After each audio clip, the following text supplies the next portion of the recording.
Penjahat ini sangat kurang ajar. Di depan semua orang, dia melepaskan kunci tangan, dan juga minta uang dari semua jaksa. Kenapa dia bisa begitu kurang ajar? Beberapa hari sebelumnya, dia hanya seorang programmer biasa. Saat dia meretas komputer orang lain, dia melihat sebuah nickname Cicada 3301. Dia pun sangat penasaran. Setelah dia memeriksanya, ini permainan puzzle yang dirancang untuk merekrut para jenius. Setelah dia melihat pertanyaan, ini terlalu gampang. 2 menit saja, dia pun berhasil menjawab pertanyaan. Namun saat itu, komputer tiba-tiba hang. Dia pun sangat marah karena dikerjain. Tanpa sengaja dia menjatuhkan botol minum, komputer pun rusak. Saat dia akan keluar rumah, dia ditangkap oleh beberapa orang. Lalu dibawa ke mobil. Mereka mengaku dari Badan Keamanan Nasional. Dan mereka mencuriga nickname Cicada 3301 itu bisa mengacau keamanan publik, dikarenakan Connor yang bisa memecahkan pertanyaan itu. Mereka ingin dia membantu mereka mencari organisasi dari situs itu. Connor pun setuju. Dia pun pergi ke perpustakaan. Saat itu dia melihat Gwen juga lagi menyelesaikan permainan Cicada 3301. Mereka pun bekerja sama.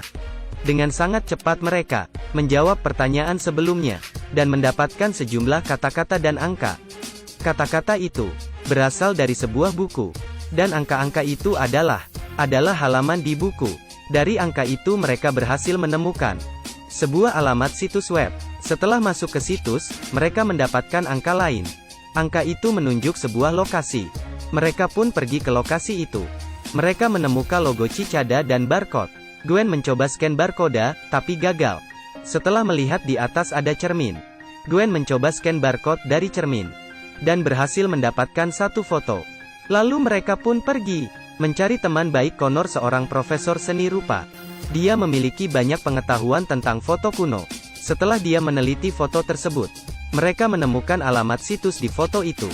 Setelah mereka masuk, mereka mendapatkan angka lagi. Connor dengan cepat menyusun angka-angka tersebut dan menemukan alamat situs baru. Setelah itu mereka mendapatkan foto lain. Sesuai ingatan Gwen, foto ini berasal dari buku abad ke-16 dari bagian Caesar Departemen. Lalu mereka pun ke sebuah museum. Profesor menahan security, dan mereka berhasil menemukan foto itu. Namun saat mereka ingin pergi, mereka diculik dan dibawa ke hutan, dan dikubur hidup-hidup. Namun polisi berhasil menyelamatkan mereka. Gwen dan Profesor pun ketakutan, dan ingin keluar dari permainan. Akhirnya Connor memberikan foto itu ke polisi. Setelah mereka meneliti, halaman foto itu terbuat dari vermilion. Pada abad 16, hanya raja yang bisa pakai vermilion. Connor menemukan pidato raja saat itu adalah, untuk melihat cahaya, kamu harus menerangi kegelapan. Untuk memeriksa kata ini, Connor meretas sistem lagi. Kota pun tiba-tiba gelap. Terus dia pun keluar, dan menemukan sebagian kota yang masih terang. Sesuai dari kata-kata tadi. Di sini ada lampu yang berkedip. Connor menyadari bahwa ini adalah kode Morse. Dia menggunakan kode ini, dan mendapatkan sebuah undangan. Connor mengikuti undangan ini. Akhirnya menemui organisasi permainan ini. Pemimpinnya adalah Philip. Philip pun memberi salam atas keberhasilan Connor. Lalu dia bilang, selama ini mereka mencari orang jenius, dan ingin mengatur aturan di dunia ini, sehingga mereka bisa menguasai seluruh dunia. Connor hanya perlu melewati tantangan terakhir, agar bisa bergabung, dan bisa mendapatkan hadiah uang tunai. Kemudian Connor dibawa masuk ke ruangan tantangan terakhir. Dia pun terkejut, karena dia melihat Gwen yang diikat. Philip bilang Gwen adalah anggota polisi, sengaja ditugaskan untuk memata-matai Connor. Connor harus membunuh Gwen agar bisa lolos. Gwen pun tidak ingin mati. Dia mengaku ada informasi penting dari pihak kepolisian. Dia ingin bertransaksi. Philip pun ketawa dan mengeluarkan pistol. Siapa yang membunuh lawannya maka mereka akan hidup. Jika tidak maka semua akan mati. Saat itu, kedua orang mulai maju. Connor mengambil pistol dan menembak pengawal. Gwen pun ditembak oleh pengawal. Mendengar suara pistol, para anggota polisi pun bergerak masuk. Connor membantu Gwen yang terluka.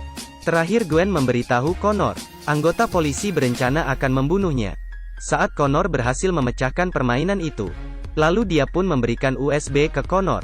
Di dalamnya ada bukti semua anggota polisi. Connor pun mengejar Philip. Namun Philip bukan bos dari organisasi itu. Dia hanya seorang pemeran dipergunakan. Connor pun sangat bingung. Saat anggota polisi hampir masuk, Connor segera mengupload data di USB dan mendapatkan kode otomatis. Akhirnya Connor ditangkap anggota polisi dan dibawa ke kejaksaan. Connor pun menghadapi dengan berani. Saat pengadilan hampir berakhir, ruang sidang dan anggota polisi tiba-tiba panik karena mereka menerima pesan singkat kejahatan mereka.